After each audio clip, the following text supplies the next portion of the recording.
Boa noite. Imola, Itália. 4 pilotos acidentam-se, 8 pessoas ficam feridas e 2 pilotos perdem a vida. Morre o tricampeão Ayrton Senna. O domingo mudou de cor aqui no Brasil. A Williams, que o Senna pilotava, bateu contra o muro na curva Tamburello, a quase 300 km por hora. Ontem, o Grande Prêmio perdeu seu caráter festivo e ficou um gosto ruim de impotência diante da morte. O domingo, que mudou de cor ontem no Brasil, poderia ter mudado há 7 anos, quando o também tricampeão Nelson Piquet, que está hoje no centro do Roda Viva, sofreu acidente na mesma curva. Nelson Piquet, que nasceu no Rio de Janeiro em 1952, começou no automobilismo pelo kart, onde foi campeão pela primeira vez em 71. Considerado um excelente preparador de motores e acertador de carros, Piquet estreou na Fórmula 1 em 78. Passou 14 anos por lá. Disputou 204 grandes prêmios, venceu 23 vezes, conseguiu 24 pole positions e deixou a Fórmula 1 em 92. Na Fórmula Indy, sofreu acidente nas 500 milhas de Indianápolis em 92. Declaração de Nelson Piquet: não me preocupo com a morte, estou sempre perto dela e quem tem alegria de viver dá uma banana para a morte. Para entrevistar Nelson Piquet, convidamos os seguintes jornalistas: José Emílio Aguiar, editor-assistente de esportes do jornal O Estado de São Paulo; Maír Pena Neto, subeditor de esportes do Jornal do Brasil; Paulo Sten, locutor da Rede Manchete; Milton Alves, repórter esportivo do jornal O Globo; Celso Miranda, comentarista esportivo da Rede Cultura; Luiz Alberto Pandini, repórter esportivo do Jornal da Tarde e da revista Grid; Marcos Zamponi, redator da revista Auto Esporte; Milton Coelho da Graça, da TV Educativa do Rio de Janeiro; e Carlos Viotti, editor de veículos da Folha de São Paulo. Nós lembramos que o Roda Viva é retransmitido ao vivo por outras 23 emissoras de televisão, de sul a norte do Brasil. Você que está em casa pode participar deste Roda Viva fazendo perguntas pelo telefone 252-6525. A Shizuka, a Cristina e a Ana estarão anotando as perguntas. Se você preferir usar o fax, o número do nosso fax é o 874-3454. Piquet, boa noite. O Senna não conseguiu dar uma banana para a morte por quê? Problemas no carro, problemas do próprio Senna ou essa questão da pista que todo mundo está reclamando agora? Olha, eu acho que foi um acidente, sabe, um acidente fatal. Foi muito parecido com o que aconteceu comigo. Eu tive um pouco mais de sorte que ele. Eu acho que a grande diferença, eu bati com a frente do carro virada para onde eu vinha. E pelo que eu vi bem do acidente dele, o que deve ter acontecido é que a roda dianteira bateu na cabeça dele. Porque geralmente acontece isso, você bater de ângulo na parede, a primeira coisa que acontece é a roda dianteira quebra o triângulo de baixo e ela vira apoiando pelo triângulo de cima e bate na cabeça, depois ela decolou. E não aconteceu isso porque eu bati de ré, bati, quer dizer, lateral, mas andando para trás, então a roda dianteira foi para frente. É uma curva que eu nem posso falar que é uma reta, que não é reta, é uma curva, mas é uma curva que não é reta. Ali é uma curva, é uma reta torta, praticamente. E realmente tiveram 3 acidentes nessa curva, sérios, meu, o do Berger e o do Senna. O meu e o do Berger foi já com certeza provado que foi um acidente mecânico, uma falha mecânica. E do Senna eu tenho certeza também que foi uma falha mecânica. Só que existe muita polêmica, mas isso vai existir porque ninguém vai admitir a culpa de ter quebrado alguma coisa no carro ou estourado um pneu, isso.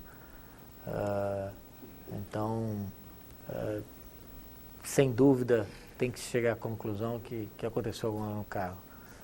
Se não for o carro, seria o Senna. O Senna, novo, preparo físico ótimo, nunca teve problema de saúde. Então, acho muito difícil. Errar, ele não poderia errar ali. Ali não é uma questão de errar, ali acho que não teria maneira de uma pessoa errar aquela curva ali. Então, a única coisa que você pode pensar realmente foi uma falha mecânica que aconteceu. A equipe já descartou essa possibilidade na tarde de hoje? Eu acho que eles vão ter que descartar isso sempre. Eles não podem admitir a culpa. Mas, sem dúvida,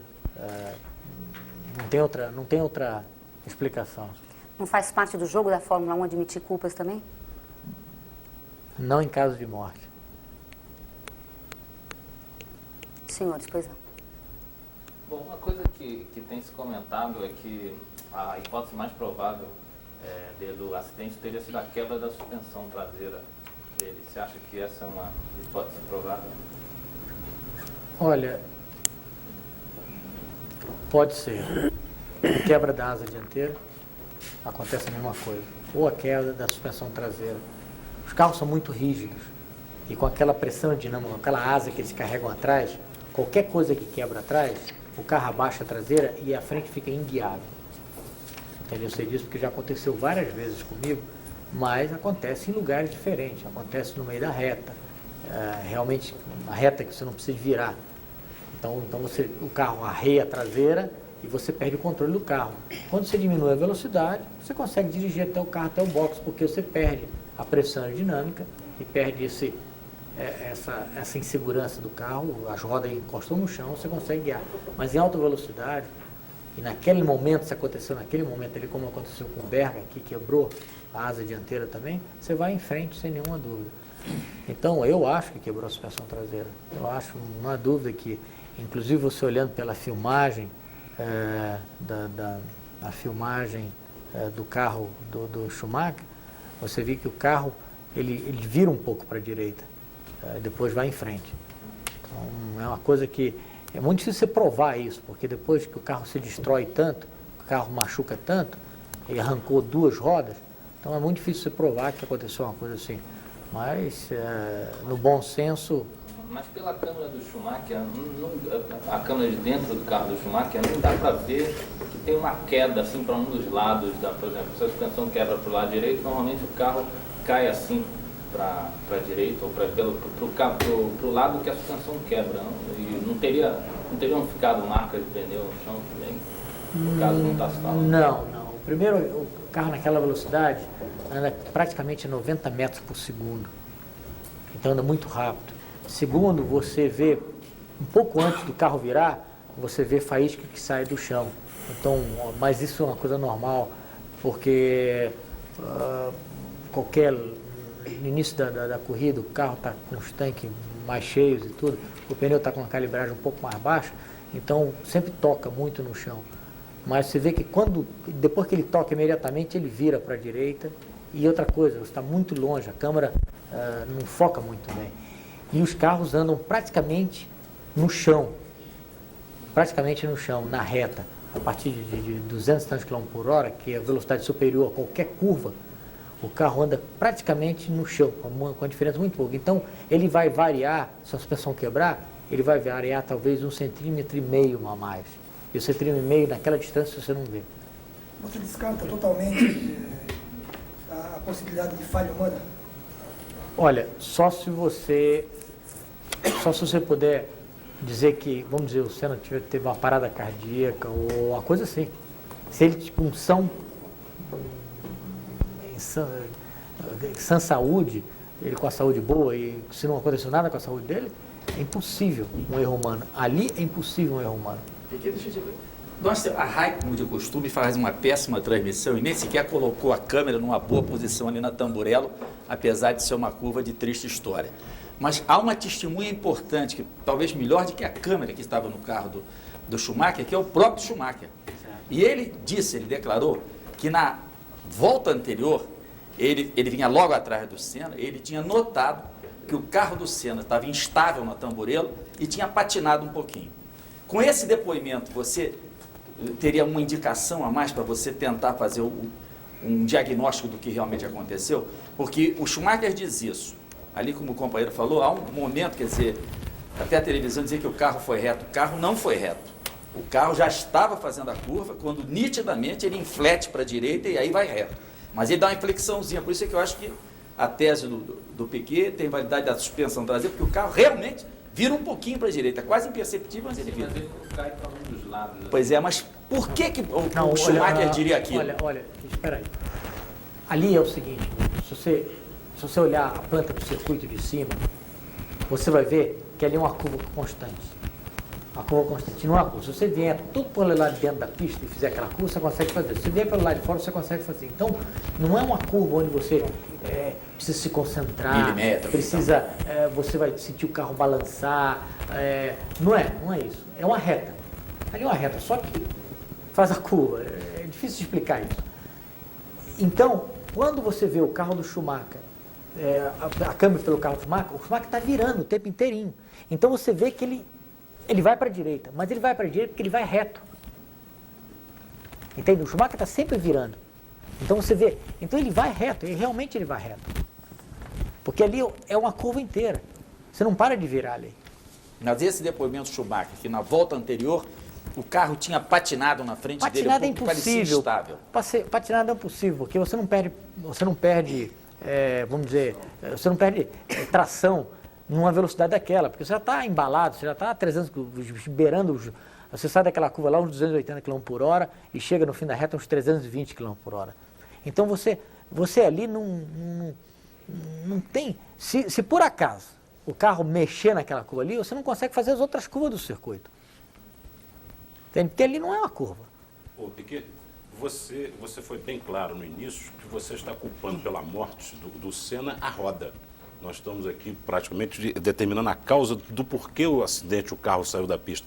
Mas a roda, na tua opinião, e eu concordo plenamente, foi que, inclusive pelos laudos dos médicos, o Piquet não teve nada no corpo e a cabeça. Tá. Eu queria te fazer uma pergunta técnica em função disso. Essa construção do triângulo que sustenta a roda não é uma falha da projeção dos carros da Fórmula 1? Não, eu só posso falar se a roda bateu realmente na cabeça, se o capacete dele está marcado de pneu. Entendeu? Eu não vi. Então tem duas coisas que pode ter sido. Pode ser a roda que bateu, ou pode ser realmente quando bateu, o carro fez assim, ele bateu com a cabeça na parede. Entende? Eu queria ver, no meu caso, eu sei porque quando eu vi meu capacete estava raspado e bateu na parede meu capacete. E na hora que eu bati, o carrinho entortou e com a cabeça eu encostei no capacete. Quer dizer que então o capacete pode determinar... o capacete determina. Por isso que eu estou falando que tem duas probabilidades. Ou a roda, que acontece muito. E na minha época, era mais seguro ainda, porque como o regulamento não falava que o piloto tinha que estar atrás do eixo dianteiro, as rodas eram bem para trás. Então, toda vez que tinha um acidente desse, a roda passava para trás da gente. Quando fizeram esse regulamento, onde o eixo dianteiro, por segurança, para ter mais segurança para os pés, botaram as rodas dianteiras mais para frente, esse perigo tornou-se maior. O problema do triângulo é o seguinte, quando você bate forte, não tem triângulo que você segura aquilo lá. Aquilo é para segurar a suspensão do carro. Como ele é fixo embaixo, ele é o primeiro a quebrar. Mas em cima ele não é fixo. Em cima ele tem uns ball joints que vira, então ele quebrou embaixo, a roda vem, e o próprio triângulo de cima segura ele para ele bater na pessoa. Agora, eu só poderia falar isso sinceramente se eu visse o capacete dele. Porque aí você vê se realmente a pancada que ele levou foi na parede ou foi do pneu. Marcos Zamponi, pois não. Ampliando a discussão, o novo regulamento deixou o Fórmula 1 muito mais difícil de ser pilotado e tecnicamente bastante limitado. Em compensação, os motores a cada dia geram mais potência. Você não acha que esse novo regulamento influiu decisivamente nessa tragédia do fim de semana? Pois é, de jeito nenhum. Você, do ano passado para esse ano aqui, o que você acha que você ganhou de potência? 2%? 3%? Não ganhou. Sabe, o único motor que ganhou muita potência do ano passado para cá foi o motor Ford, que era um motor diferente, e chegou um pouquinho no motor Peugeot. Mas não criou essa cavalagem, essa potência a mais que a criou. Outra coisa, o regulamento que está hoje é o regulamento de 3 anos atrás, de 4 anos atrás, de 5 anos atrás. Entende? Simplesmente eles tiraram duas coisas. A suspensão ativa, por que eles tiraram? Para igualar a Fórmula 1 e dar chance para os outros times de igualar na Fórmula 1, porque meia dúzia de times tinha, ou 2 times, 3 times tinham, com meia dúzia de carros, e os outros times não tinham suspensão ativa. E custava muito dinheiro para desenvolver. Então, eles igualaram para todo mundo a suspensão. E o que mais que eles igualaram? Igualaram o problema do câmbio. Tinha um câmbio que era totalmente programado. Você não passava mais marcha. Você só freava e acelerava. Hoje em dia, você tem que passar as marchas. Mesmo no volante, mas você passa as marchas. que mais? O piloto simplesmente não tocava em câmbio, não tocava em nada. Nada. Simplesmente era tudo programado. O carro sabia aonde estava na pista, você freava, ele reduzia as marchas. Você fazia a curva, acelerava, ele passava as marchas tudo automaticamente antes de chegar no limitador. Então, com isso, você poupava mais o motor, você não teria o problema do piloto errar a marcha, de botar a marcha errada, ou de trocar antes do tempo. E o que mais de mudar o regulamento? O controle de tração. Se é um campeonato para avaliar o talento dos pilotos, o Campeonato Mundial de Pilotos, estava ficando um negócio meio ridículo. Porque você não passava mais marcha, você não regulava mais a potência que você usava. Você chegava na curva, pisava no fundo e o carro, automaticamente, o computador dizia a potência que teria que andar na curva para não patinar as rodas. Então você estava tirando um pouco da graça da dirigibilidade do piloto. Então, e igualava mais os pilotos ainda. Então, o que fizeram no regulamento, de maneira nenhuma, afetou o que aconteceu domingo agora. Maíra Pena Neto, pois não. Bom, porque eu estou lembrando agora que o próprio Senna reclamava desse excesso de tecnologia, dizendo que estava perdendo a graça de guiar. E acho que vários pilotos lutaram para que o regulamento mudasse, como acabou mudando, tornasse a coisa mais equilibrada para ser disputada no braço mesmo. Agora, houve uma mudança anterior, que foi quando eles estreitaram os pneus, e o pessoal da Goodyear, na época, disse que os carros iam ficar muito perigosos. Não aconteceu nada no passado, porque talvez pela eletrônica. E agora está acontecendo uma série de acidentes. Você acha que esses pneus mais estreitos têm alguma interferência sem a eletrônica? Ou eles também, isso não precisaria ser revisto e voltar os pneus como eram antigamente? Não, de jeito nenhum. O que eles tentaram fazer foi o seguinte: diminuir a velocidade nas curvas com os pneus mais estreitos. Justamente para você não precisar de áreas de escape tão grandes. Se você é capaz, se o carro tem os pneus grandes o suficiente, a aderência na pista, para fazer uma curva, em vez de 120 km por hora, fazer uma curva a 180 km por hora, isso é um exemplo muito grande. Se por acaso quebrasse alguma coisa nesse carro, ou se o piloto errasse, você teria que ter uma área de escape muito maior. Então os autódromos tinham que ser muito mais modificados. Então o que eles fizeram? Diminuíram a velocidade dos carros na curva. Não quis diminuir, tentaram diminuir. E diminuíram o contato do pneu no chão. Isso que aconteceu. O carro anda mais na reta, tudo bem, mas você tem que frear mais e fazer as curvas mais lentas. Você freando mais, você tem mais ultrapassagem. Então você torna um show, que é da Fórmula 1, você torna uma coisa mais competitiva, mais difícil de guiar. Então foi uma coisa estudada para tentar fazer a Fórmula 1 mais interessante de ver. O carro andar mais rápido na reta e fazer as curvas mais lentas. Se você comparar a Fórmula 1 de hoje com a Fórmula 1 do tempo do Fangio, a velocidade da reta do tempo do Fangio era tão grande quanto a velocidade da reta desse Fórmula 1. Só que a velocidade nas curvas eram muito menores. Por quê? Porque os pneus eram muito estreitos e não tinham asa, não tinha aquela pressão aerodinâmica. E como a tecnologia, todo ano, você melhora o carro e melhora a condição dos pneus, melhora a condição de suspensão, cada vez a Fórmula 1 está ficando mais rápida nas curvas. E só tem uma maneira de frear isso, é diminuindo a área de contato dos pneus no chão e diminuindo o tamanho das asas. Mais interessante e mais perigosa, Nelson Piquet? Não necessariamente. Mais interessante para ter mais ultrapassagens e mais disputa. Celso Miranda, pois não. Pois é, tornando a categoria mais interessante, você não acha que também deveria haver uma preocupação com a construção do carro? Na Fórmula Indy, por exemplo, você teve a oportunidade de dirigir os carros lá, 92, 93, e o Raul estava comentando, inclusive ontem, o piloto fica mais afundado dentro do carro, protegido mais lateralmente. Na Fórmula 1, o piloto fica mais exposto a partir do ombro. Você falou aí do capacete bater na mureta.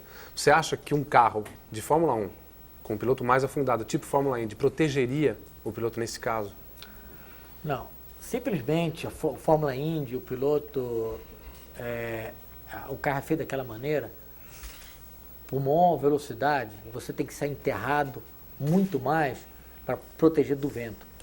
Isso é uma das coisas que faz na Fórmula 1, porque você chega a velocidade final já a 400 km por hora. E na Fórmula 1 você não chega nisso, você chega o pique, chega a 320.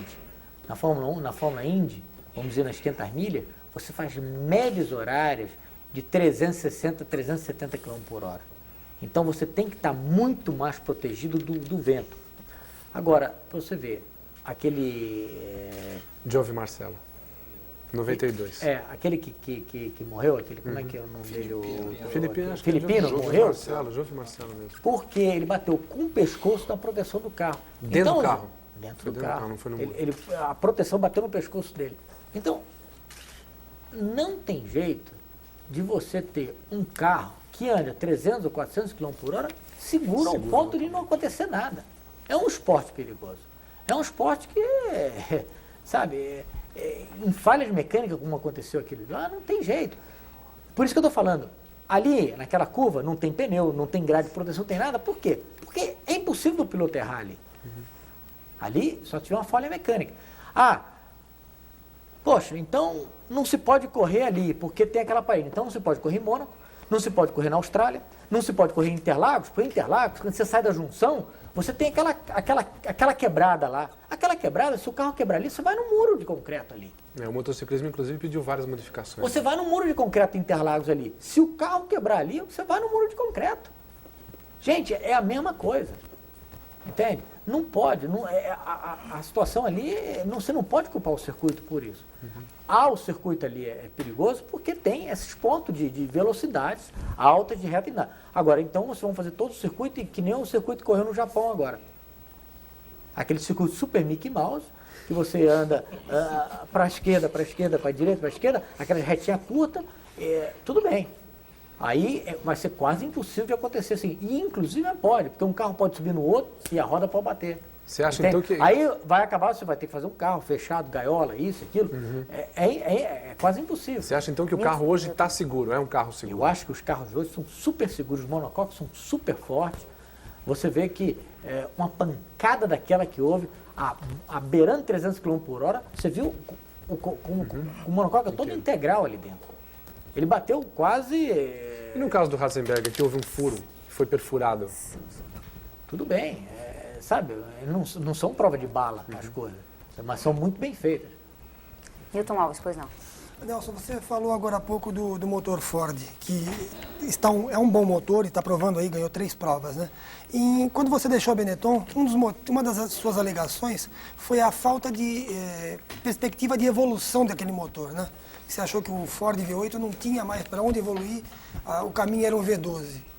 O que mudou? Simplesmente a Ford fez um trabalho muito bom, eles diminuíram o curso, aumentaram o tamanho do pistão, fizeram um motor que ninguém esperava que ia conseguir virar o que está virando de rotação. E ganharam esses 30 cavalos que estavam atrás dos motores V10. Porque o problema crônico do motor de 4 cilindros é a vibração. E um V8 são 2 motores de 4 cilindros inclinados. E tem um problema de vibração enorme, por nascência. Por isso que o V12 funciona bem, que são motores 6 cilindros, e você pode estar no seu carro. Se você tiver um antigo Opala 4 cilindros, um 6 cilindros, se ele é um 4 cilindros, ele chacoalha. Se ele é um 6 cilindros, ele nem mexe. Então, esse é um problema crônico. E eles venceram esse problema, que era tudo problema de rotação. Então, eles conseguiram vencer, não sei como isso, mas eles trabalharam muito e eles ganharam essa cavalagem que faltava na rotação. Eduardo Viotti. O Nelson, nessa mudança de regulamento, e por causa dessa sequência de acidentes, sempre surgem uma série de acusações à cartolagem, ao mercantilismo e à FIA e essas coisas, e que o piloto não tem voz. Por que uma associação de pilotos nunca emplaca na Fórmula 1? Já tentaram um monte de vezes e nunca emplaca. Gente, eu não posso falar nisso, não. Eu acho que a Fórmula 1 hoje é o que é e tem o sucesso que tem. E os pilotos têm a fama que tem e têm a projeção que tem pela cartolagem.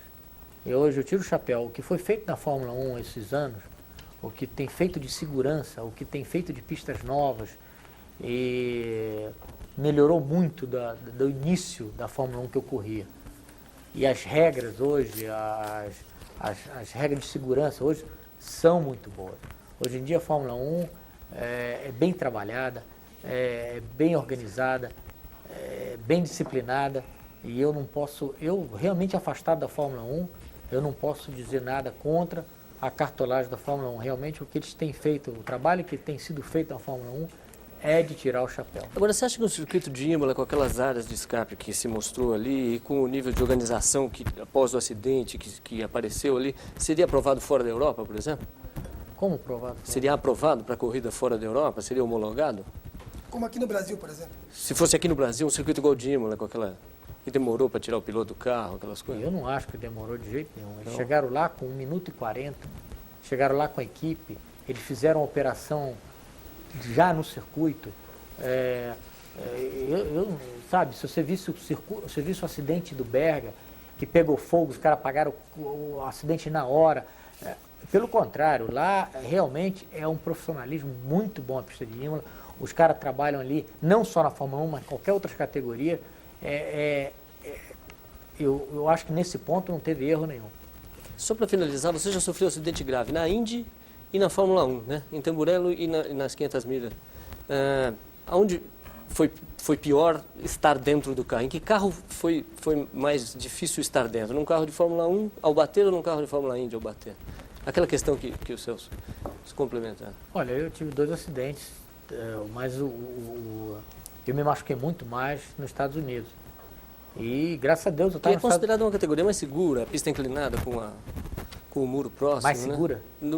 A pista, o tipo de condição de pista. Mais né? segura? Não.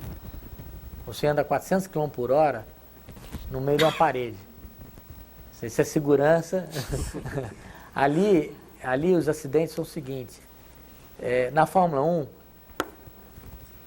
você pode falar que 5% dos acidentes há a possibilidade do pessoal se machucar. 5%. Em Indianápolis, 80% dos acidentes você vai machucar. Pouco, mas vai machucar. Luiz Roberto, pois não. Hoje teve uma reunião extraordinária da FIA. Eles determinaram uma série de mudanças no regulamento para a próxima corrida, já em Mônaco. Proibiram o reabastecimento, estão pensando em obrigar modificações aerodinâmicas nos carros para diminuir a velocidade, pensaram em limitar giro de motor, em uma série de coisas. Isso seria uma confissão dos dirigentes de que erraram ao estabelecer um regulamento que procurava privilegiar o espetáculo, mas acabou tornando o Fórmula 1 praticamente impossível de guiar? Não. Primeiro, eu não acho que o Fórmula 1 foi praticamente impossível de guiar. Você viu ali 4 incidentes que aconteceram essa semana. O do Rubinho. O Rubinho estava classificando um carro, tentando virar um tempo, que eu conheço o Rubinho, fantástico. E ali, pelo que eu vi, ou ele deu uma errada muito grande, ou ele foi subir na zebra e aquilo cuspiu ele fora dali. Eu acho que ali, pelo que eu vi, é difícil falar de fora, mas 80% ali foi um erro do Rubinho. O acidente do Senna foi falha mecânica, o acidente do austríaco foi falha mecânica, que dá para ver a asa voando. Entende? Então você não pode dizer que o carro é impossível de guiar. Isso não existe. Agora, se os dirigentes estão querendo modificar alguma coisa, você falou uma coisa sensata, reabastecimento em Mônaco. Por quê? Porque não tem espaço dentro dos boxes. Mas isso já estavam conversando, e ver se iam arrumar algum jeito de parar isso em Mônaco. Mas nas outras pistas não, sabe? Eles podem modificar a seguinte maneira, fazer um tipo que nem eu teria ideia. Problema de abastecimento, no máximo 5 pessoas, e modificar os boxes, porque a quantidade de gente que fica nos boxes é que deu aquele acidente de atropelamento nos boxes. Aí sim. Mas não impede do carro querer trocar pneu, entrar e sair, eles vão entrar e sair rápido também. E até agora, o problema de abastecimento não teve nenhum acidente. O problema de fogo. Se tivesse pegado fogo nos carros, isso, aquilo, tudo bem. Agora, troca de pneu, você tem que deixar o box aberto para troca de pneu. Isso já há anos e anos que a gente para trocar pneu. Então, é lógico que vão estudar alguma coisa, aquilo que era de aerodinâmica. Não sei, o que vão fazer? Vão diminuir as asas mais ainda? Estavam pensando em colocar um degrau no fundo dos carros. Um degrau no fundo? Foi assim que me veio a informação. Um degrau de mais ou menos 5 centímetros no fundo do carro, parece que na metade do assoalho. Isso explicaria que eles estão querendo tirar toda a pressão aerodinâmica que eles conseguem por debaixo do carro. Mas isso não vai mudar muito a Fórmula 1. Uma coisa que eu queria te perguntar. Me impressionou muito nesse acidente do Ayrton o seguinte. A impressão que dá, vendo o acidente da câmera que mostra a batida de frente, é que ele não chegou a frear, não chegou a virar as rodas, não chegou a ter nenhuma reação. O carro simplesmente foi em direção ao muro. Não acharam nenhuma marca de pneu, não acharam nenhuma marca do carro, raspar no chão, não acharam nada disso. Eu queria te perguntar o seguinte, dá tempo do piloto ter alguma reação e tentar virar o volante ou fazer qualquer coisa para evitar a batida naquele ponto? Olha, aquela curva lá, para você fazer aquela curva, você deve virar o volante talvez uns 5 milímetros para a esquerda. Se você fizer isso, para virar aquela curva e fazer a curva, você faz isso aqui. Então, é impossível você ver o ângulo de câmera que nós vimos, se ele virou ou se não virou. Entende? Porque você não precisa virar mais do que isso. Para você ver como é que é uma curva aberta. O curso total do volante não é... É só isso, 5 milímetros? Não é só isso. Mas se você virou e o negócio foi em frente, você não vai virar mais. Não tem jeito de você virar mais naquela velocidade. E ali você tem que ver que você anda a 90 metros por segundo. Então você virou, o carro não virou, você vai ter menos de um segundo para bater na parede. Marcos Zamponi, pois não. Ô Nelson, você teve esse acidente fortíssimo em Imola, teve esse outro dessa imagem que marcou a gente até hoje em Indianápolis, até agora você está se recuperando ainda. E agora o país está vivendo essa comoção nacional com a tragédia do Senna. A partir de agora, você vai continuar a incentivar a carreira automobilística do teu filho, por exemplo? Olha, eu aprendi durante 20 anos muito sobre automobilismo. E se meu filho gostar de automobilismo, eu vou tentar ensinar tudo que eu sei para ele para o automobilismo. Eu acho que o automobilismo é sadio, é perigoso, mas tem vários outros esportes muito mais perigosos que o automobilismo. Entende? Você está certo que aconteceu o que aconteceu, mas eu acho que é uma fatalidade. Entende? Passou tantos anos sem nenhuma morte de piloto. Entende? E para você ver, o Moco, que era um ótimo piloto, foi morrer no avião. E outros tantos foram morrer em outras coisas. O Jarrier, o Depailler foi morrer no hang glider. Sabe, então eu acho que é mais um destino. Eu incentivaria meu filho para correr, se ele gostar e quiser correr. Você falou que outros esportes seriam mais perigosos. Qual por exemplo? Asa delta morreram 20 nesse período. Asa delta, esqui, aquelas corridas de downhill, morre muito mais do que automobilismo, mas muito mais. Eu acho que jogar rock é mais perigoso que Fórmula 1. Você não vê um jogador de rock que tem os dentes na boca. Boxe. Até bicicleta, boxe. Sabe, tantos outros que na cabeça assim, não sei, mas surf, que tubarão come. Surf. Meu pequeno, essa linha, queria aproveitar esse início dos anos, é o seguinte, dentro dessa, você ali que viveu, um companheiro morreu, um outro compatriota seu sofreu o acidente, que foi o Rubens Barrichello. Caberia ali um momento do Senna ter dito assim, não vou correr, ou inventar, isso seria, como é que seria interpretado, como é que isso é armado dentro dos contratos, como é que ele, no caso, se ele sentisse, como está declarado em alguns depoimentos que ele teria dado, que não estava bem para fazer aquela corrida? Olha, eu acho o seguinte, eu acho que eu não acredito que o Senna faria uma coisa dessa, porque ele sempre foi um profissional nesse ponto, fantástico de querer correr, querer competir. E, em primeiro lugar, ele tinha automobilismo na vida dele. Entende? Se fosse até um cara mais velho, que nem eu, os meus filhos e tudo, falasse, não, essa corrida eu não quero correr, tudo bem. Seria até o ponto de ser compreensivo. Agora, Ele, eu não acreditaria nunca que ele falasse. Ele podia falar, olha, ele correu em muito piores condições. As corridas que nós corremos na chuva, aquelas são 10 ou 50 ou 100 vezes mais perigosas do que essa corrida de Imola. Você disse que pressentiu o seu acidente e você acha que o Senna, uma pergunta do seu Geraldo Rocha de Porto Alegre, você observou a aparente depressão de Senna antes da corrida, ele poderia traçar um perfil dessa depressão? E aí eu te pergunto, quer dizer, se ele, a exemplo de você, sentiu, ele não poderia evitar isso? Quer dizer, não vou correr? Não, eu Como não pessoa, acredito que ele como sentiu uma profissional. depressão. Ele estava preocupado, muito preocupado, por duas razões. Ele aqui no Brasil, ele teve um competidor muito forte, que foi o Schumacher. Na última corrida, ele não pôde nem se medir com ele, porque teve aquele problema na primeira volta. Então ele estava realmente preocupado o que ia ser essa corrida. Porque se essa corrida o Schumacher ganhasse, aí ele ia ter problema. Entende? Mas o problema no âmbito esportivo. Está me entendendo? Então ele estava preocupado esportivamente. Entende? Ele foi mais rápido na classificação, mas ele estava preocupado. Mas não, eu acho que o problema de acidente. Agora, lógico, ele teve um acidente de um amigo dele, que foi o Rubinho, que ele foi lá no hospital. Isso aquilo choca. O Rubinho, antes do acidente do Senna e o acidente do austríaco, o acidente do Rubinho foi impressionante, gente. O acidente do Rubinho foi bem impressionante. Mais que do próprio Senna. Hã?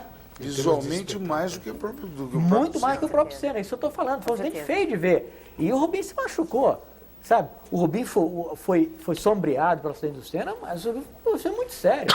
Uma coisa realmente... Pô, ele usou a zebra como uma catapulta, saiu fora do gradiente e bateu nas telas, sabe? Saiu capotando. Não teve um choque rápido, por quê? Muito mais lento.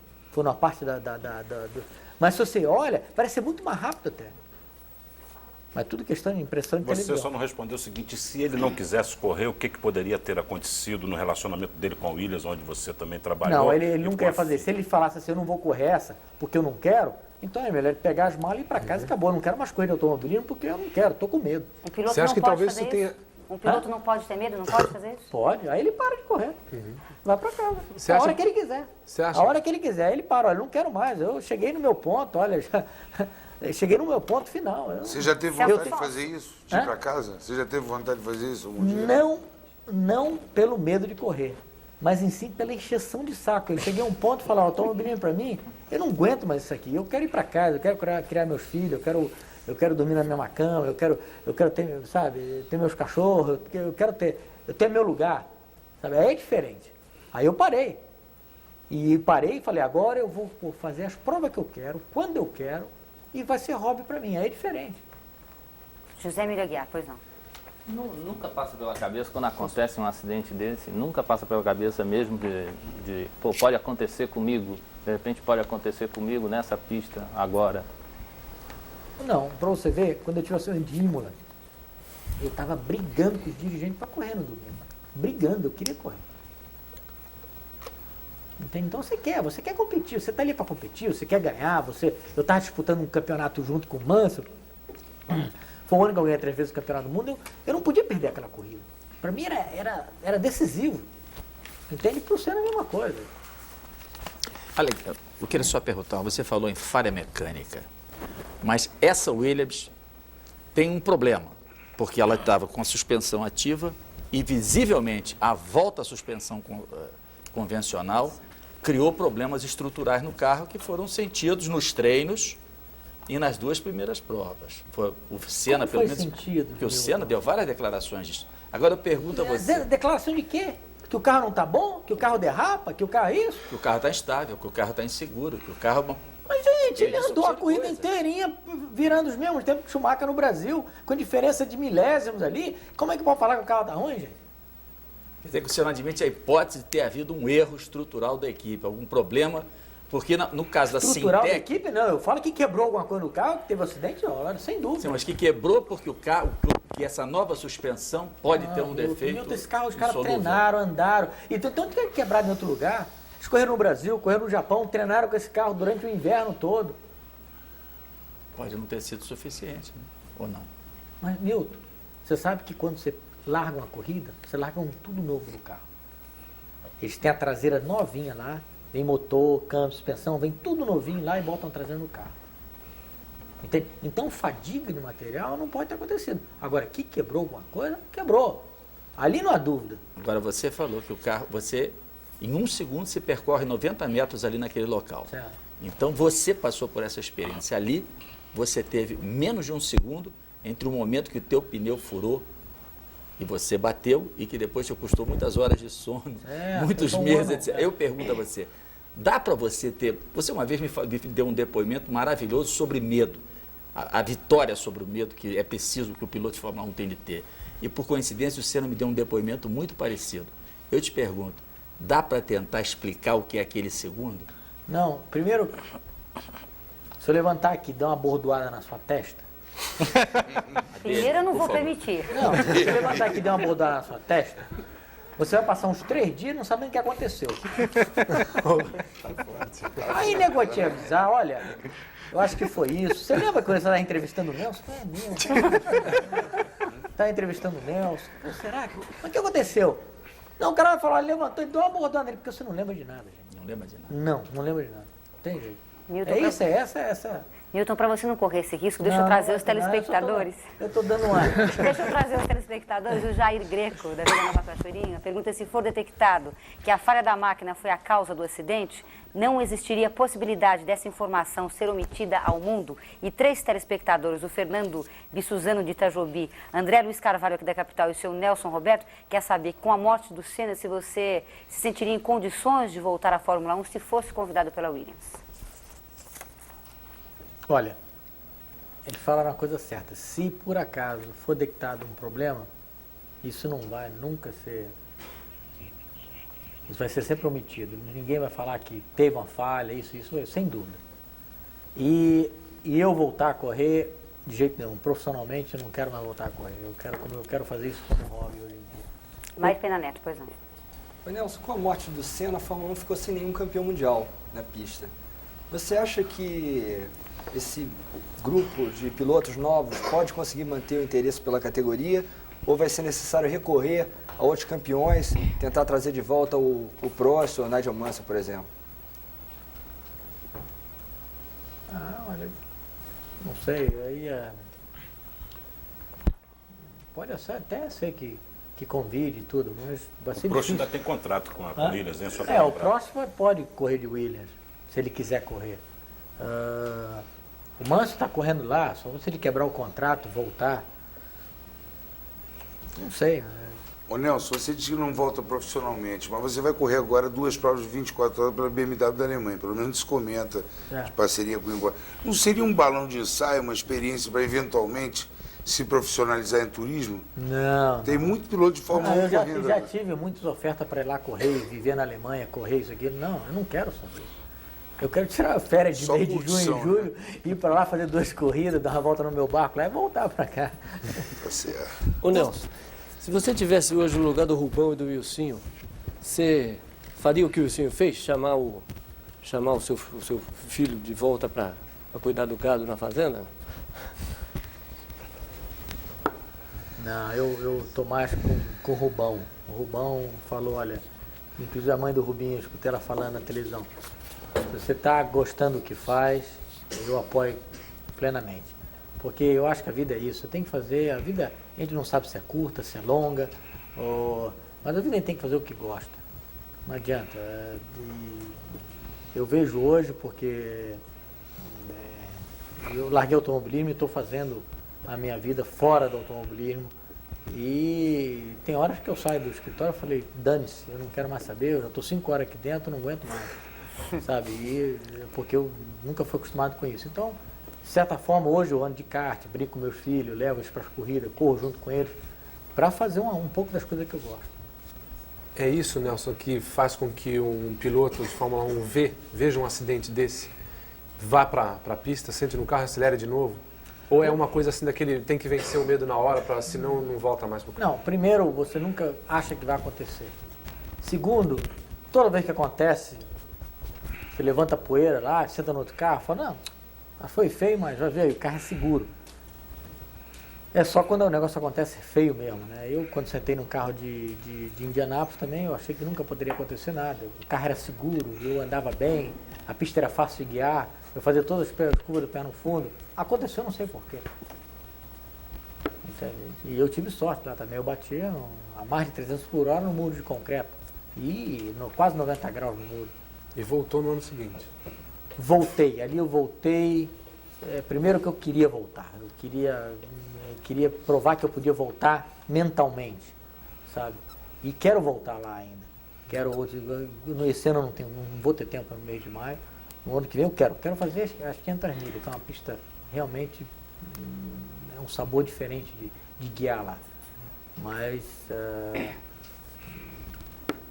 eu sei que tem perigo, eu sei que pode acontecer de novo, mas é uma coisa que é dentro da gente. Eu passei 20 anos correndo, passando por esses perigos, isso, aquilo, e eu sei o risco que tem. Hoje eu sei na minha carne, mas isso não vai me parar de fazer. Mas é isso que te atrai, esse risco? Não é isso que atrai, é o prazer de guiar que atrai. Quer dizer, você disse que na vida a gente tem que fazer o que gosta, mesmo que isso custe a vida da gente, Nelson Piquet? Não nesse ponto, né? Mas eu acho que quando a gente está lá correndo, a gente nunca pensa que pode acontecer com a gente. Sempre acha que... E depois a gente já começa já cedo correndo, então a velocidade é uma coisa que a gente controla, então a gente acha que domina. A gente só realmente não domina quando tem uma falha mecânica numa situação que nem houve com a Ayrton. Isso é uma coisa muito difícil. Você quer dizer com isso que os pilotos da Fórmula 1 se julgam infalíveis? Não assim, mas é muito difícil você errar e cometer um incidente que vai provocar sua própria morte. É muito difícil. Pois não, Maíra? Bom, Nelson, com esse acidente do Senna, se falou muito sobre a falta de uma proteção maior lá na Tamburello. E você estava dizendo que a curva não é propriamente uma curva e que ali os acidentes só acontecem por uma falha mecânica. Mas eles acontecem. Aconteceu com você, aconteceu com o Berger. Seria útil se colocar ali uma proteção de pneus ou o impacto ali, no caso de falha mecânica, vai ser sempre a 300 por hora e não adiantaria nada? Não adiantaria nada. Ali, no caso, seria ou tentar fazer uma reta, realmente uma reta, a saída dos boxes até a outra curva, porque eu conheço a posição geográfica ali, tem um rio ali atrás, então não tem nem jeito de afastar aquela curva.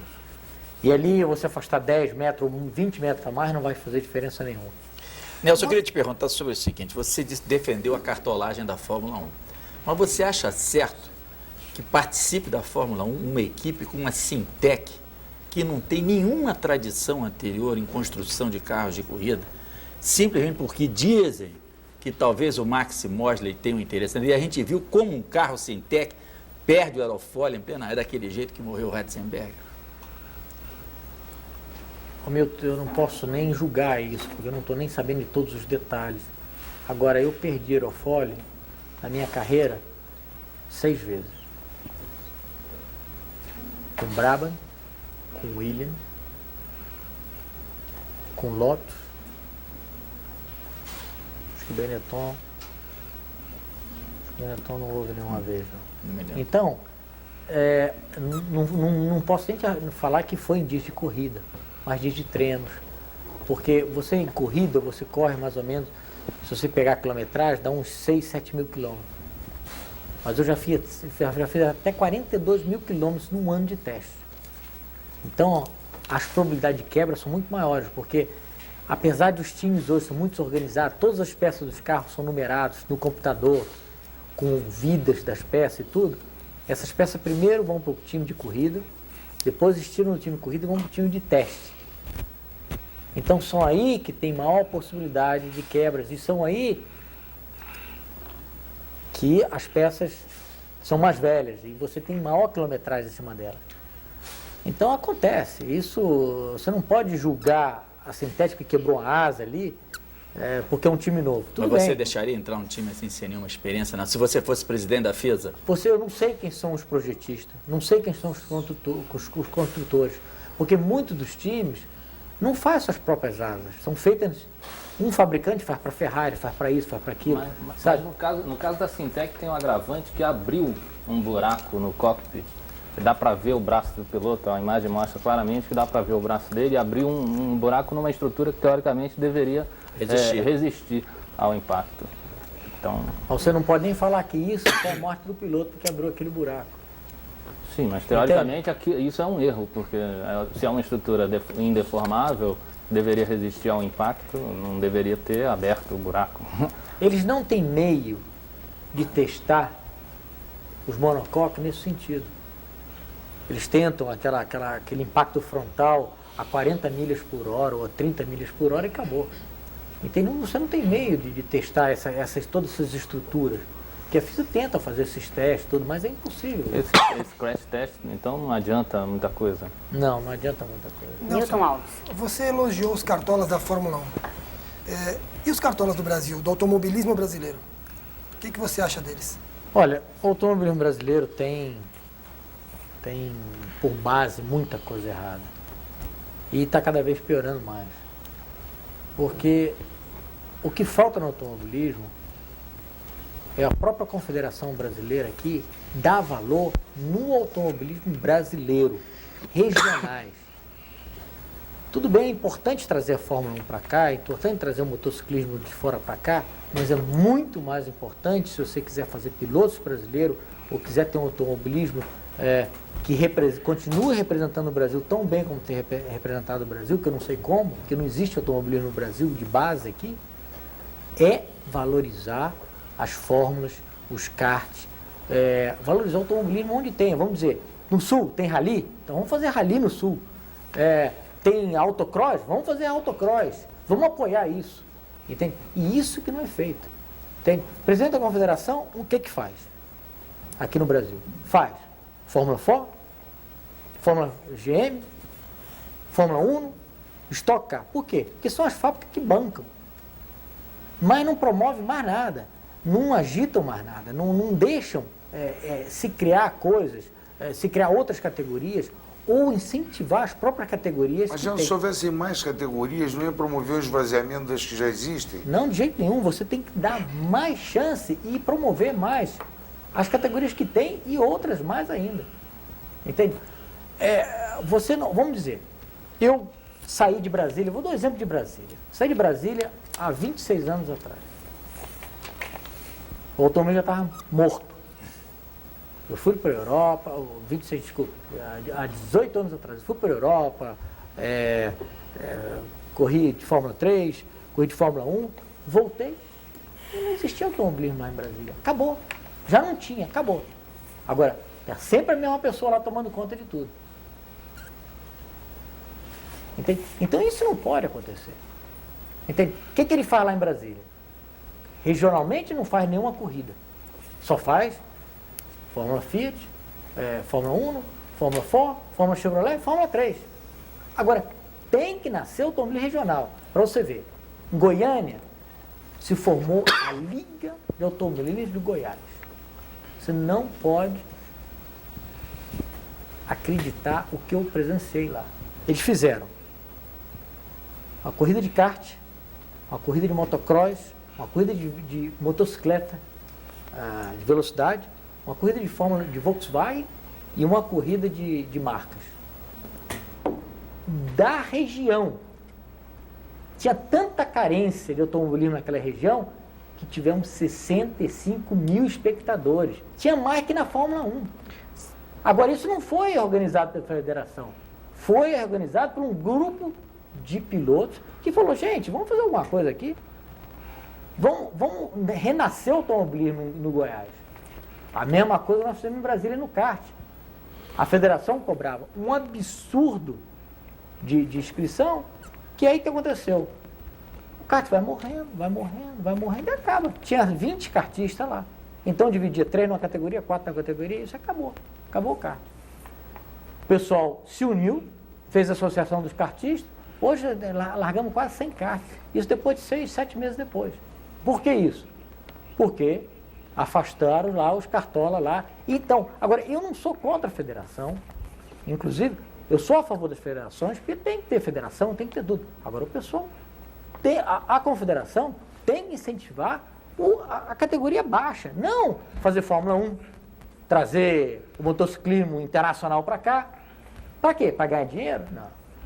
Tem que fazer o autonomia da terra. E como que continuam aparecendo pilotos jovens porque tentar somar, que estão É a despontando? mesma coisa da política, gente.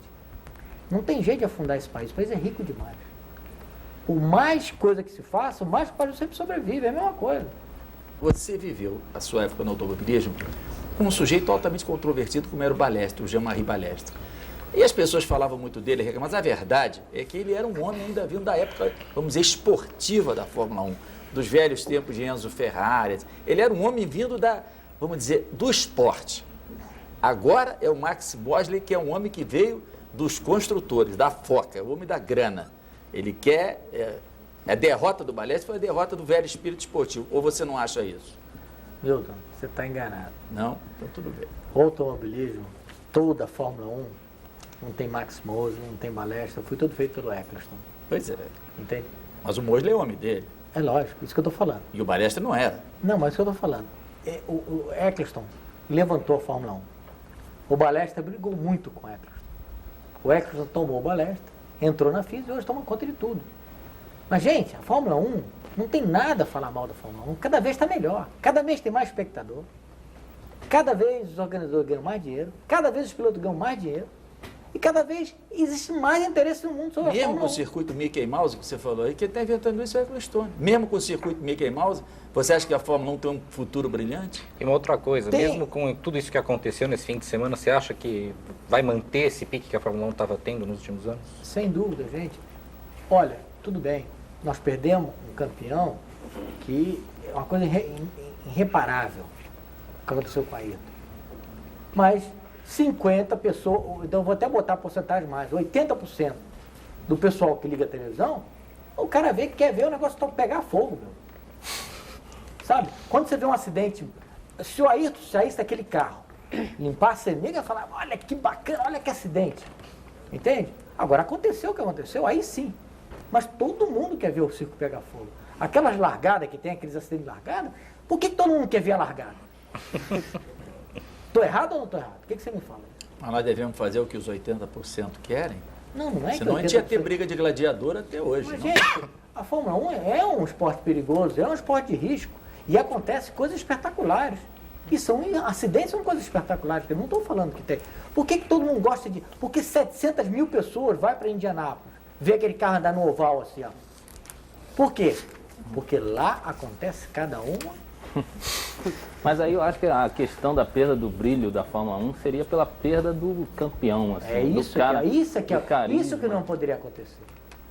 Entende? Isso foi agora que todo mundo quer ver as coisas acontecerem, é verdade, todo mundo quer ver. Você acha que, por exemplo, no Brasil, o brasileiro vai continuar vendo Fórmula 1? Muita gente vai parar de ver, eu acho, por causa da saída desse ano. Ou seja, foi um mau negócio. Tudo bem, eu Esse final de semana. acredito que você está falando que em médio tempo vai ter até, mas no dia que o Rubinho ganhar a primeira corrida dele, ou que o dia que o Rubinho pegar um carro que ele possa mostrar o potencial dele, ou o Christian, Tá bom. todo mundo esqueceu o que aconteceu. E quem é o melhor dos dois, para você? Eu acho que os dois têm um potencial muito grande. Também. Qual é o melhor? Qual tem mais A potencial? pergunta é essa. Eu vou falar o seguinte, aquele que fizer o melhor negócio, sentar no carro ganhador primeiro, vai ser o melhor. Ô, Piquet, vou entrar mais diretamente no assunto. Não é para te incomodar, mas analistas da época julgaram que a maior comoção nacional teria sido a morte do Getúlio Vargas. A de Ayrton Senna está sendo maior. Se tivesse acontecido com você, na época de você também um tricampeão, tanto quanto ele, honrou tanto o Brasil, honra o Brasil até hoje, um grande esportista, essa comoção teria sido a mesma? Você vai perguntar para mim? Eu estou te fazendo. É o teu reflexo junto ao público, esse carinho. Você... Mas eu tenho 2 corridas no mês que vem, vamos ver. Não quero te matar, absolutamente. Não quero te matar. Eu sou muito bom poder responder isso, não sei. Eu acho que, olha, o que aconteceu,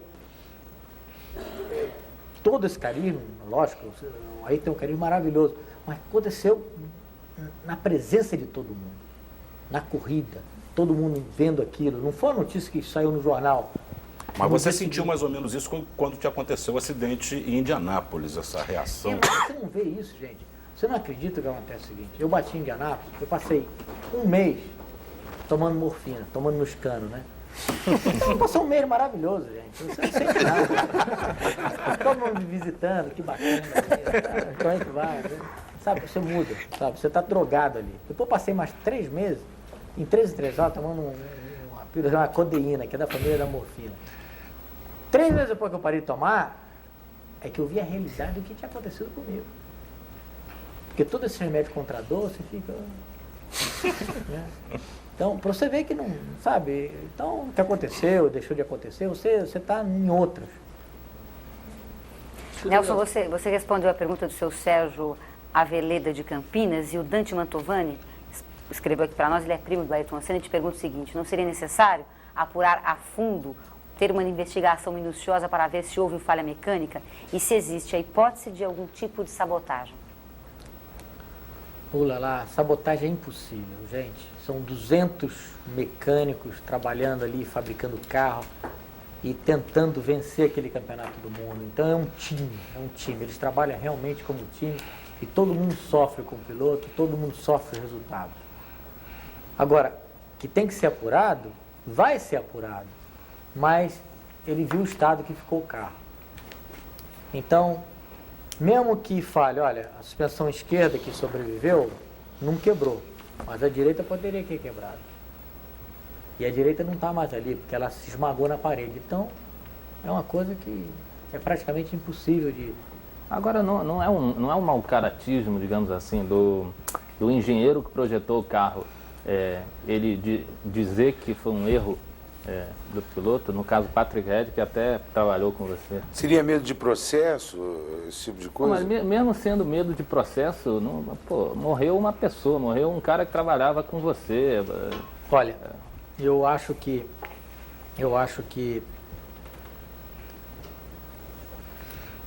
ali envolve muita coisa.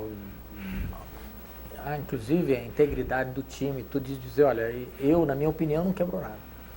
Porque não quebrou nada nas 1.050 horas que o carro andou até agora, e nós botamos ali a mesma peça e não tem jeito de quebrar. Entende?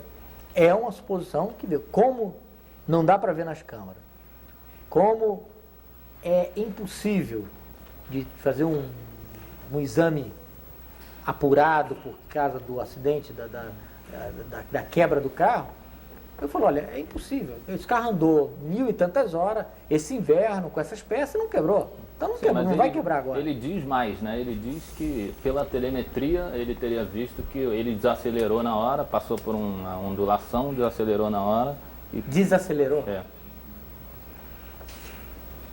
o que ele diz. Olha,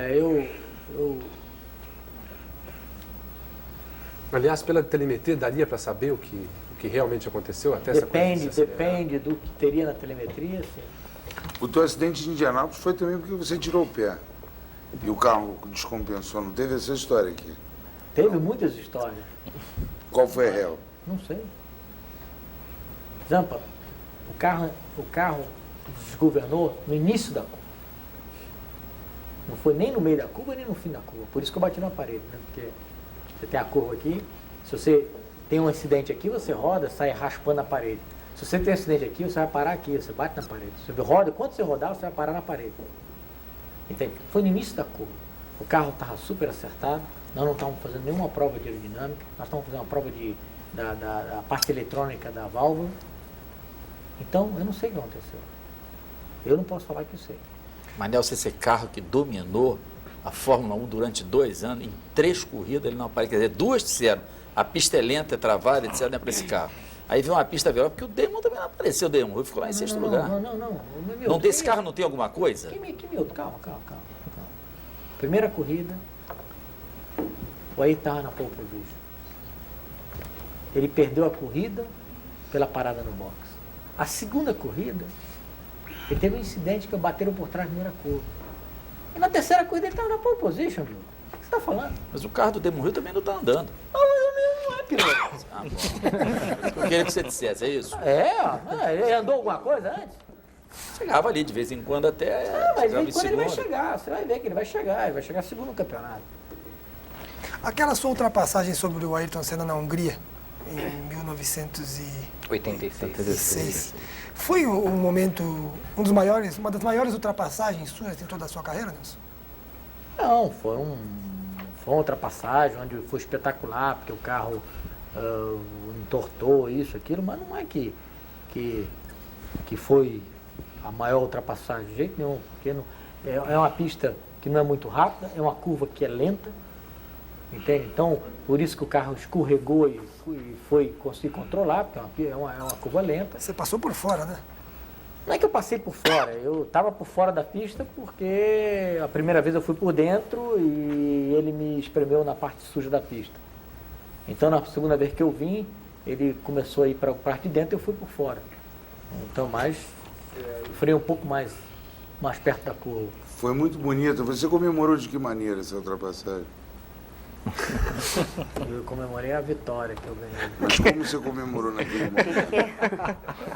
Piquet, 3 questões. O Luiz Gonzaga Moraes, aqui da capital, pergunta se um piloto morre na Ele não pista. quer responder. Se um piloto morre na pista e isto traz problemas para o autódromo, porque dizem que o Senna morreu no hospital, sendo que ele morreu na pista. E o Giancarlo da capital, os circuitos de Imola, da Bélgica e outros mais foram projetados há 40 anos. Não precisariam ser revistos em função da velocidade dos carros hoje?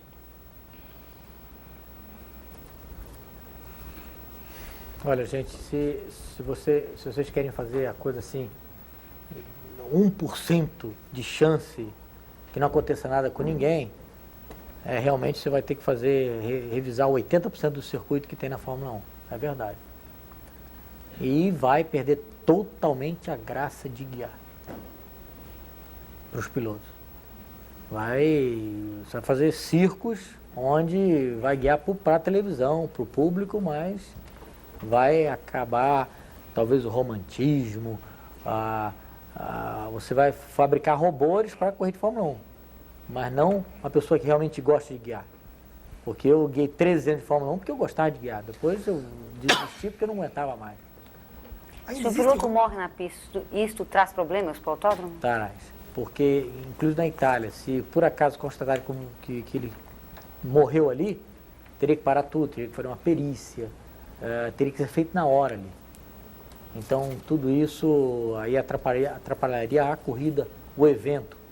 Então, se realmente um piloto morre na pista, eles não morrem ali, eles botam na ambulância e vai morrer no hospital. Foi o que aconteceu agora, então? Com o Ratzenberger e com o... Não sei dizer que foi isso. Mas a regra é essa, vamos dizer. A regra é essa. O Villeneuve morreu em Zolder, e realmente foi... mas tiraram ele dali na hora, porque senão não ia ter corrida. Mas você descarta essa possibilidade de esconderem? De esconder o quê? Que o Senna pode ter morrido na pista? Eu não sei. Isso é uma coisa de possibilidade. Se aconteceu isso, se aconteceu aquilo, eu não estou aqui para adivinhar. Ainda existe romantismo na Fórmula 1, Nelson? Pelo menos... E o que você entende por romantismo? O romantismo é de você apreciar o guiar o carro de corrida. Se eu for correr em Indianápolis, se eu fui correr em Indianápolis, ou se eu vou voltar a correr em Indianápolis, é a única pista que hoje em dia tenho vontade de guiar, por causa da velocidade, só por causa disso. E o Damon Hill é um romântico, então, não? Um bundão, né? É grosso mesmo. O Piquet, no futebol, praticamente hoje no Brasil, a garotada, às vezes, é muito guiada pelos pais para correr atrás de uma possibilidade de uma vida melhor. Piloto de corrida, ele vai atrás do dinheiro, claro que ele tem que ter um sentimento por aquele esporte que ele vai praticar, mas o dinheiro é fundamental? Para você foi? Não há dúvida que... Para mim foi... Estou perguntando. Não, eu corri de Super V aqui, porque é maravilhoso. Correr de carro é uma coisa que fascina o menino jovem, a velocidade, isso aqui. Depois disso, me catequizaram aqui no Brasil. Para mim, para a Europa, correr de Fórmula 3 não tinha mais nada para fazer aqui. Então eu fui. Então comecei a vencer tudo, mas eu nunca pensei em ir para a Fórmula 1. Nunca na minha vida. De ter a chance ou de ter as qualidades de sentar no carro de Fórmula 1. Quando me ofereceram isso, eu achava que era um monstro aquilo lá. No dia que eu sentei, que eu vi que era igual a andar de kart. Hoje em dia eu falo. Hoje em dia, se você pegar um bom piloto de kart, tirar ele e botar no Fórmula 1, ele não está dando nenhum passo errado. Porque tudo depois do kart é inferior ao kart. O Fórmula 4 é inferior ao kart, as reações são inferiores, a velocidade praticamente, a aceleração é inferior, tudo é inferior. E depois, então, me perdi. Mas a experiência não seria fundamental, Não, né? existe experiência. Não é só a experiência, mas a duração das corridas também, tudo. Mas estou falando, toda vez que você sai do kart e senta no Fórmula 4, ou senta no Fórmula Chevrolet, fala, puxa, mas isso aqui é devagar mesmo. Por isso que hoje eu me divirto num kart. A função do dinheiro. Que você... Depois que você entra na Fórmula 1 e você começa a ganhar o dinheiro, aí que você vê o prazer do dinheiro também, de ganhar, você quer ganhar mais, aí você quer... Eu, quando me ofereceram um contrato de Fórmula 1, o Exxon, você tem um contrato de Fórmula 1 aqui, vai guiar para mim por 3 anos. E você vai ganhar no primeiro ano nada, no segundo ano você vai ganhar $50 mil, no terceiro ano você vai ganhar. Você assina na hora. Assina o contrato. Entende? Porque eu não queria saber de ganhar dinheiro, eu queria saber de andar de Fórmula 1. Aí que eu ganhei o campeonato do mundo. Ela falou, não, agora você vai ganhar. Não, agora eu vou ganhar o que eu quiser. Aí é diferente. Agora eu quero comprar isso, eu quero comprar aquilo, eu quero fazer minha vida também. Porque está todo mundo fazendo.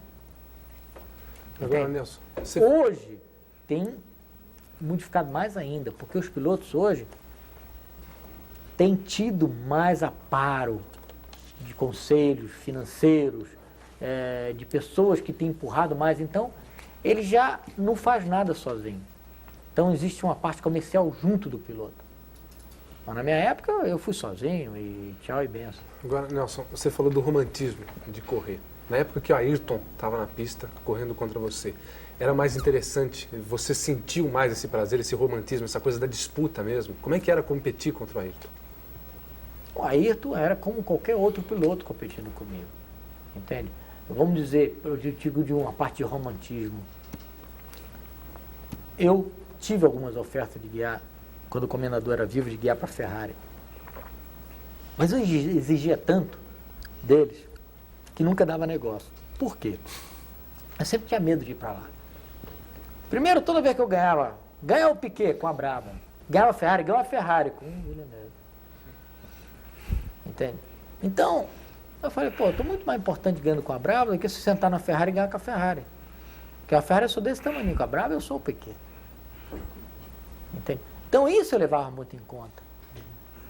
Eu, quando larguei a Williams por divergência, por muita coisa, porque eu briguei lá dentro, por aquela coisa, eu tinha 2 possibilidades.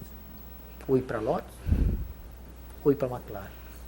Conversei com o Ron Dennis, conversei com a Lotus. Ron Dennis sempre foi meu inimigo. Foi meu inimigo na Fórmula 3, quando ele fazia o time do Chico Serra. Foi inimigo na Fórmula 1, todos os campeonatos que eu ganhei, ele sempre chegava em segundo, terceiro, na Fórmula 1. Então, quando fui fazer negócio com ele, eu fui muito amargo já. Sabe? E não deu negócio. E eu fui para a Lotus. E fui da Lotus, apesar, tecnicamente, não achava que ia ser aquela desgraça que foi, mas eu fui mais de coração, de romantismo. Porque eu ia juntar com um cara que foi meu inimigo, que era o Ron Dennis. Entende? Então, no meu ponto, foi muita coisa, funcionou como sentimento. Entende? Eu trabalhei 7 anos na Brabham e eu só saí da Brabham porque o Exxon desistiu do time. Ele desistiu, ele estava tomando conta da Fórmula 1 e o time não olhava mais. Porque eu não tinha nenhuma intenção de largar E quando eu fui para a Williams, eu não queria mais largar a Williams. É porque o Frank teve acidente e todos os meus contatos eram com ele.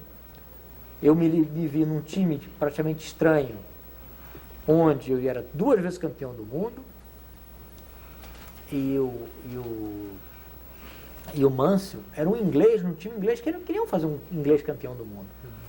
Então era muito mais importante um europeu ganhar aquele campeonato naquele time do que eu. O Patrick te prejudicou? Olha, prejudicar é uma palavra muito pesada. Posso falar que eles fizeram tudo para não ganhar. Não te ajudou. Fizeram tudo para não ganhar. Quem é que ficou do seu lado nessa época?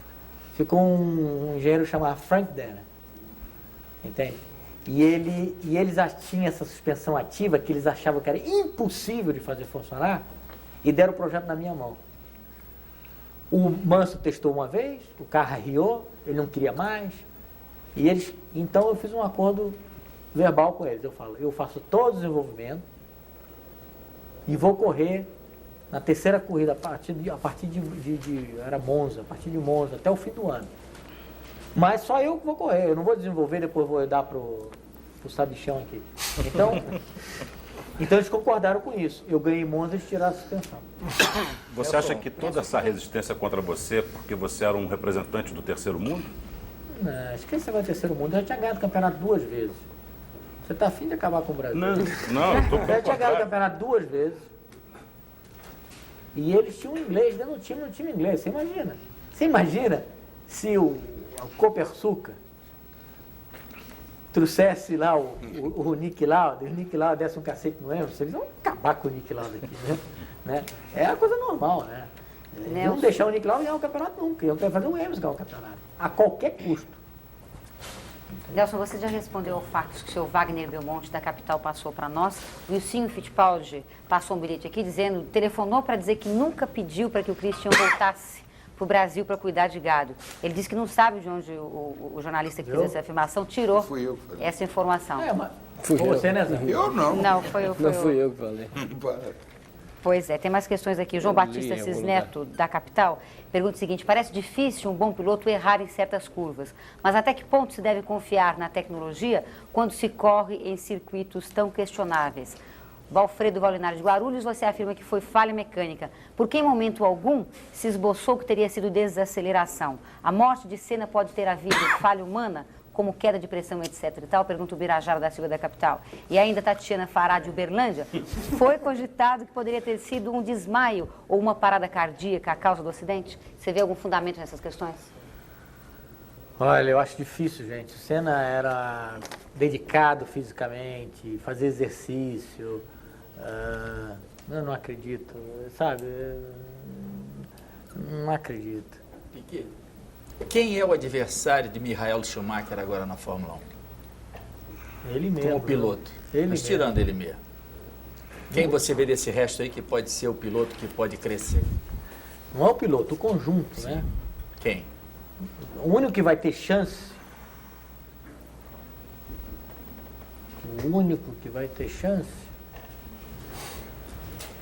Alesi com a Ferrari, por acaso?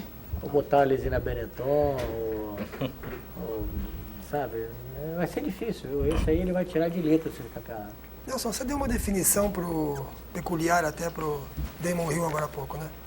Eu queria que você desse algumas outras definições para alguns outros pilotos. O Berger, por exemplo, o Mansell, o Prost e o Schumacher. Olha, o Berger foi o cara que mais impressionou na Fórmula 1. Porque ele nunca fez nada, ainda está na Fórmula 1 e tem os melhores salários. Schumacher ganhou as categorias baixas dele, Fórmula 3, isso, aquilo, como qualquer outro campeão, e vai ser campeão. O que mais? O Prost. O Prost não tem o que falar. O Prost foi muito bem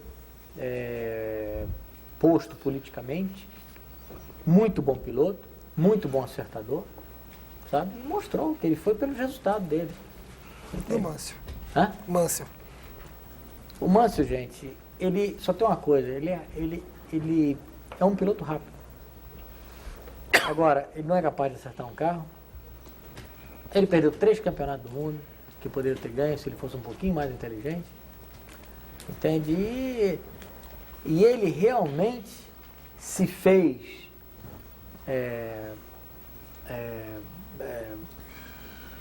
como se fala, se fez a fama, porque eu dei essa pancada em Imola, porque eu passei o ano todo capengando, andando atrás dele.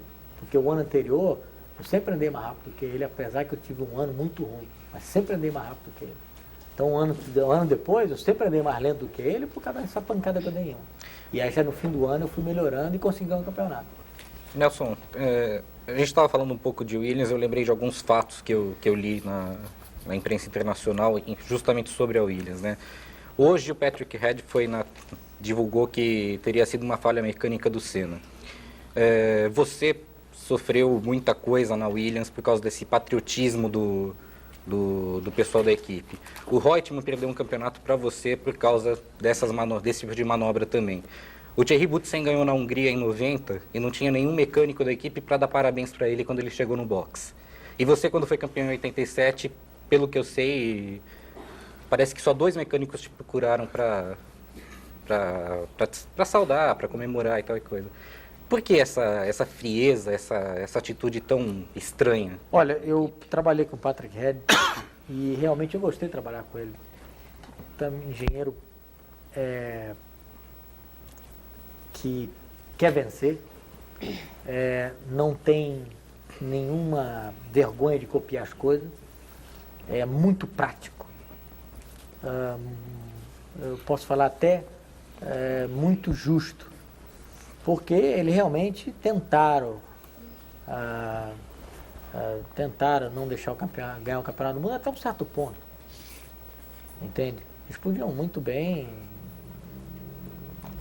largar nas últimas corridas sem 2 marchas no câmbio, se fosse o caso, ou se estivessem realmente me parar de ganhar um campeonato do mundo. Por tudo que aconteceu lá, eu no fim do ano de 87, tinha até me arrependido de ter assinado o contrato com a Lotus, eu queria até voltar a ficar lá, porque eu, a partir do meio do ano, eu tive um relacionamento muito bom com ele e achei que eles iam fazer muita sujeira comigo. Você imagina, a partir do Grande Prêmio da Hungria, eu já tinha assinado com a Lotus. Então eu ia sair, se eu saísse, eles tinham a probabilidade de perder o motor Honda, que perderam. Entende? Então, muita coisa, e eles me trataram, posso falar, de iguais condições. Eles não deixaram eu desenvolver suspensão ativa e ganhar a corrida de Monza com o pé nas costas, porque a suspensão era fantástica, mas eles tiraram a suspensão, mas realmente eles não me impediram de ganhar o campeonato do mundo. Então eu não tenho nada com falar contra o Patrick, eu gosto dele. Nelson, 3 telespectadores trazem a mesma questão, seu Walter de Alphaville, seu Jânio Almeida também da capital e Cláudia Aquino dos Jardins. O que grava exatamente a caixa preta do carro de Fórmula 1? Se a Williams mantém contato via rádio com o piloto, não poderia ela já estar sabendo da causa do acidente, justificando assim o silêncio em relação ao acidente do Senna? Caixa preta? Para o Senna falar com o boxe, ele precisa apertar um botão no volante. Não é só falar, você precisa apertar para falar. Então ali não teria tempo de falar nada. Até aquele momento o carro não tinha nenhum problema, ele estava liderando a corrida. A caixa preta no carro de corrida, não existe a caixa preta no carro de corrida. A que eu saiba não existe. Você vai medir o quê? Existe o sistema de telemetria onde você acompanha os funcionamentos do motor de dentro do box. Então, se quebrar alguma coisa no motor, está tudo gravado para que não quebre na próxima corrida. Caiu uma pressão do óleo, isso, aquilo, porque o piloto realmente não tem tempo de monitorar o que está acontecendo no cockpit, no motor. Então, isso é tudo gravado no box pela telemetria. O que mais que eu posso falar sobre isso? O Nelson, há 7 anos atrás você sofreu um acidente parecido e apesar de estar dando banana para a morte, quer dizer, você disse que é muito apegado à vida e por isso conseguiu vencer esse tempo todo. Um tipo de acidente como esse que aconteceu com o Senna mexe com todo mundo e eu penso que principalmente com você que se arriscou tanto quanto o Senna se arriscou em toda a sua vida profissional. Você ainda quer correr depois disso tudo? Não como profissional, eu quero correr como amadorismo, sem nenhuma obrigação. Eu quero correr da seguinte maneira, se eu chegar na largada e achar que não é meu dia, eu levanto e não corro. Entende? Aí eu estou fazendo um hobby meu, entende? Aí é diferente. E outra coisa, não vou ter a obrigação de estar lá, de participar, de fazer um campeonato. Eu vou fazer algumas corridas esporádicas. Por que vocês não conseguem parar? Porque, não sei, o prazer de guiar é muito gostoso. De dominar a máquina, de andar em velocidade, é uma coisa muito... De guiar um carro de corrida é uma coisa muito gostosa. Mas você fala, como é que é o medo do piloto? Para a pessoa entender esse prazer que convive com o medo. Como é que é o medo? Como é que é essa convivência? Olha, o medo é o seguinte, você não tem medo quando você guia. O medo é uma largada. Por quê? Você tem medo dos outros. Entende? Se o cara vai, atravessa na sua frente, ou se na primeira curva roda e fecha uma pista, você vai ter que bater, não tem lugar para passar. Esse é o medo de alguma coisa acontecer. Você andando sozinho, guiando sozinho, você não tem medo, nem quando você classifica, isso não existe medo. Por quê? Você domina a máquina, você sabe que tudo que você está fazendo ali, você virou para a direita e vai para a direita, virou para a esquerda e vai para a esquerda. Teu coração está lá em cima, em 190, quando você chega perto da curva. Por quê? Porque você está tendo um esforço físico junto com a adrenalina. Você tem emoção de estar fazendo uma coisa excitante. O que você deixou de fazer na Fórmula 1 que você se arrepende ou que você gostaria de fazer, Nelson? O que eu deixei? É. Se pudesse, em 2 meses, dar uma treinada no Fórmula 1, ir para um circuito e andar, isso e aquilo, se eu pudesse fazer isso, faria. Você ainda pode ser piloto de teste, então? Se eu morasse na Europa, até que eu poderia fazer isso, mas sair daqui, pegar um voo, viajar 10 horas, para sentar no carro lá, não esquece. Escuta, Piquet, você aplica toda essa garra e essa falta de medo como empresário? Como é que está o Piquet empresário? Como é que foi? Como é que estão os seus negócios aí? Como é que foi o rolo da FAET? Conta um pouco desse lado aí. 30 segundos.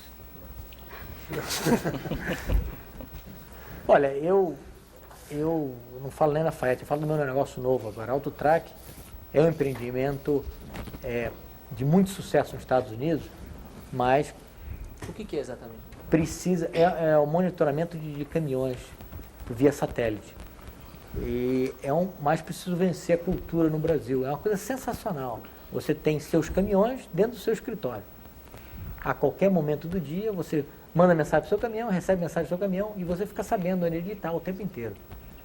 Então é uma coisa fantástica. Se você botar no papel, é uma coisa que não pode dar errado. É fantástico o negócio e tudo.